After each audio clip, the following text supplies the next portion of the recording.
Red Ball by Vincent Eaton. Once more the little girl pushed the red ball into the empty middle of the big room. She steadied it, let go, stepped back, and watched.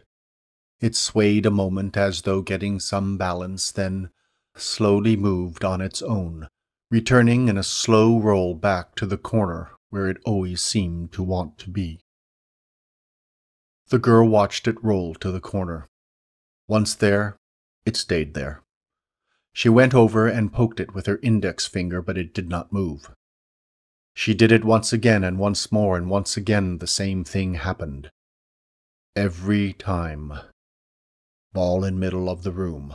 Ball rolled to the empty corner on its own. Stop. Stay.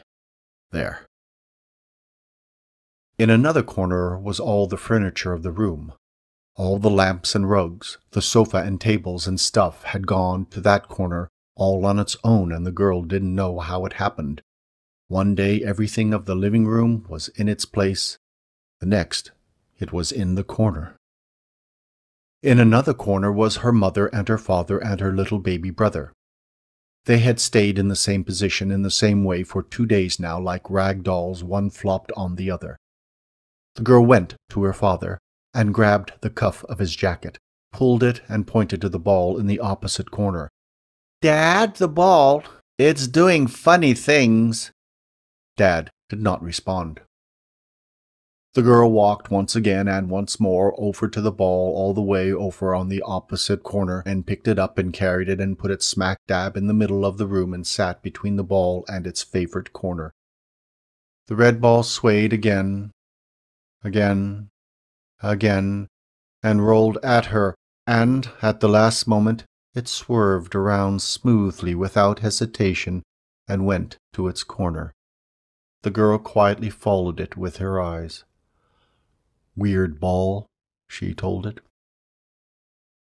The girl looked at the last of the 4 corners where an unmoving figure seemed to be sitting on a stool, with a long blanket over him, her, it.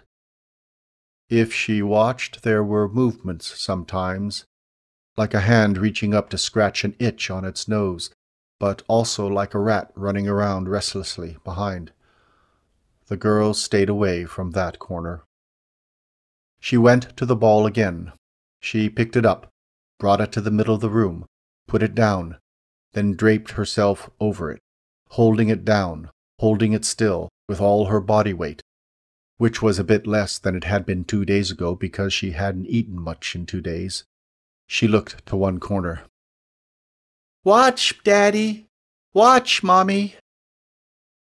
She tried to lay more heavily on the ball, using all her small power, flopped atop it like a rag doll herself. She waited for the red ball to move.